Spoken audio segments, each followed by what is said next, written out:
Hi అండి. అందరికీ నమస్కారం. Welcome to my channel. ఈ వీడియోలో ఏపీ ప్రభుత్వ ఉద్యోగులకు మరియు పెన్షనర్లకు ఈ ఏప్రిల్ నెల జీతాలు మరియు పెన్షన్లు జమ అయ్యే తాజా సమాచారం గురించి తెలుసుకుందాము. అలాగే వీరి బిల్లులలో మొదలైన కదలిక. బిల్లులలో స్టేటస్ కూడా పేమెంట్ పెండింగ్ స్టేటస్ కూడా ఎవరెవరి బిల్లులు ఏ స్టేజ్‌లో ఉన్నాయనేది తెలుసుకుందాము. వీడియో అయితే ఎక్కడే గాని స్కిప్ చేయకుండా ఎండ్ వరకు చూసేయండి. అప్పుడే ఇన్ఫర్మేషన్ పూర్తిగా అర్థమవుతుంది.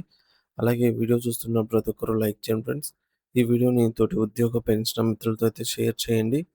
కొత్తగా మన ఛానల్ చూస్తున్నవారు ఇంకా ఎవరైనా సబ్స్క్రైబ్ చేసుకోకపోతే వెంటనే మన ఛానల్‌ని సబ్స్క్రైబ్ చేసుకోండి. సబ్స్క్రైబ్ చేసుకోవడం వల్ల నేను చేసే ప్రతి ఒక్క వీడియో మీ వరకు రీచ్ అవుతుంది. ఇక ఆలస్యం చేయకుండా వివరాల్లోకైతే వెళ్ళిపోదాము. ఫ్రెండ్స్, ఇక విషయానికొచ్చినట్లయితే ఆంధ్రప్రదేశ్ రాష్ట్ర వ్యాప్తంగా ఉన్న లక్షలాది మంది ప్రభుత్వ ఉద్యోగులు మరియు పదవీ విరమణ పొందినటువంటి పెన్షనర్లు ప్రస్తుతం తమ ఏప్రిల్ నెల జీతాలు మరియు పెన్షన్ల కోసం ఎంతగానో ఎదురుచూస్తూ ఉన్నారు. రాష్ట్ర ఆర్థిక శాఖలో జరుగుతున్న తాజా పరిణామాలను గమనిస్తే జీతాల బిల్లుల ప్రక్రియలో ప్రస్తుతం గణనీయమైన కదలిక కనిపిస్తోంది. ఇది ఉద్యోగులకు కొంత ఊరటనిచ్చే విషయం అని చెప్పవచ్చు. ముఖ్యంగా మినిమమ్ టైమ్ స్కేల్ (ఎంటీఎస్) పద్ధతిలో పనిచేస్తున్న ఉపాధ్యాయులకు సంబంధించి ఒక కీలక అప్డేట్ వచ్చింది.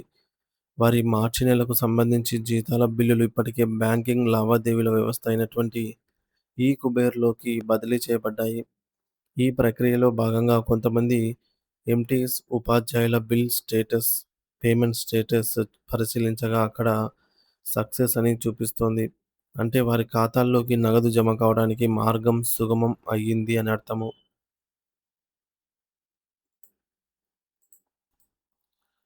కాబట్టి ఎంటీఎస్ ఉపాధ్యాయ మిత్రులందరూ వెంటనే తమ వ్యక్తిగత బ్యాంకు ఖాతాలను లేదా మొబైల్ బ్యాంకింగ్ యాప్‌లను ఒకసారి తనిఖీ చేసుకోవడం మంచిది. ఎందుకంటే వారి మార్చి నెల జీతాలు ఇప్పటికే జమ అయి ఉండే అవకాశం ఉంది. ఇక ఏప్రిల్ నెలకు సంబంధించిన సాధారణ ఉద్యోగుల మరియు పెన్షనర్ల జీతాల విషయానికొస్తే ప్రస్తుతం సిస్టమ్‌లో బిల్లులన్నీ వెయిటింగ్ ఫర్ ఫండ్ క్లియరెన్స్ అనే స్థితిలో కనిపిస్తున్నాయి. అంటే దీని అర్థం ఏమిటంటే ప్రభుత్వ కార్యాలయాలు మరియు ట్రెజరీ శాఖలు తమ వైపు నుంచి బిల్లుల తయారీ మరియు ఆమోద ప్రక్రియను పూర్తి చేశాయి. కానీ ప్రభుత్వం నుండి నగదు విడుదల కోసం ఆర్థిక శాఖ అనుమతి కోసం వేచి చూస్తున్నాయి. ప్రత్యేకించి విద్యాశాఖ, న్యాయశాఖ, రెవెన్యూ శాఖ, పంచాయతీరాజ్ విభాగం, వాటర్ రిసోర్స్ డెవలప్‌మెంట్, గ్రామ పంచాయతీ, వా వార్డు సచివాలయ ఉద్యోగులు, అలాగే కమర్షియల్ టాక్స్ డిపార్ట్‌మెంట్ ఉద్యోగులకు సంబంధించినటువంటి బిల్లులు ఈ fund clearance, waiting for fund clearance అనే స్టేజ్‌లో ఉందన్నమాట. Payment pending status. ఇక ఈ విభాగాల్లో పనిచేసే వేలాది మంది ఉద్యోగులు తమ జీతాల కోసం నిరీక్షిస్తూ ఉన్నారు. మీ జీతాల బిల్లులు ఏ స్థితిలో ఉందో తెలుసుకోవడానికి ప్రభుత్వం కేటాయించినటువంటి అధికారిక వెబ్‌సైట్ లింకును ఉపయోగించవచ్చు. అక్కడ మీ వ్యక్తిగత సీఎఫ్ఎంఎస్ ఐడీని యూజర్ ఐడీ లాగా మీరు సెట్ చేసుకున్న పాస్వర్డ్‌ని ఉపయోగించి మీరు లాగిన్ అవ్వడం ద్వారా మీ యొక్క వ్యక్తిగత అకౌంట్‌లోకి లాగిన్ అవ్వడం ద్వారా మీరైతే మీ యొక్క పెన్షన్ పేమెంట్ స్టేటస్‌ను స్వయంగా చెక్ చేసుకోవచ్చు. అసలు మీ జీతాల ప్రక్రియలో కీలకమైన సీఎఫ్ఎంఎస్ మరియు ఈ-కుబేర్ మధ్య ఉన్న వ్యత్యాసాన్ని ప్రతి ఉద్యోగి వివరంగా అర్థం చేసుకోవాలి. సీఎఫ్ఎంఎస్ అంటే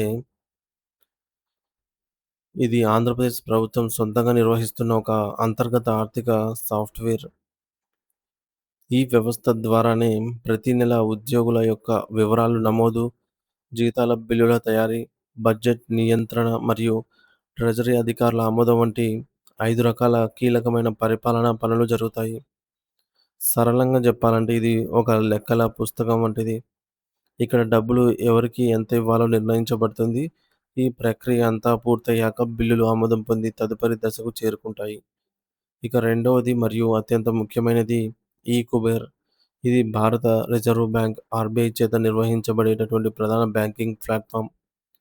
ప్రభుత్వం తన ఖాతా నుండి నేరుగా ఉద్యోగుల బ్యాంకు ఖాతాలకు డబ్బులను పంపడానికి ఈ వ్యవస్థను వాడుతుంది.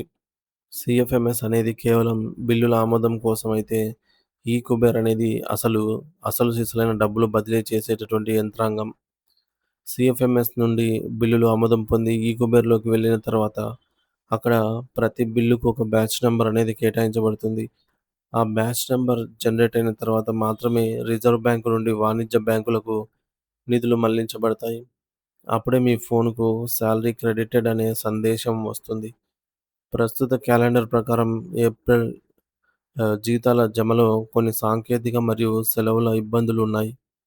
మే నెల 1 తేదీన అంతర్జాతీయ కార్మిక దినోత్సవం సందర్భంగా ప్రభుత్వ సెలవు కావడం వల్ల ఆ రోజు బ్యాంకింగ్ లావాదేవీలు ఆగిపోయే అవకాశం ఉంది.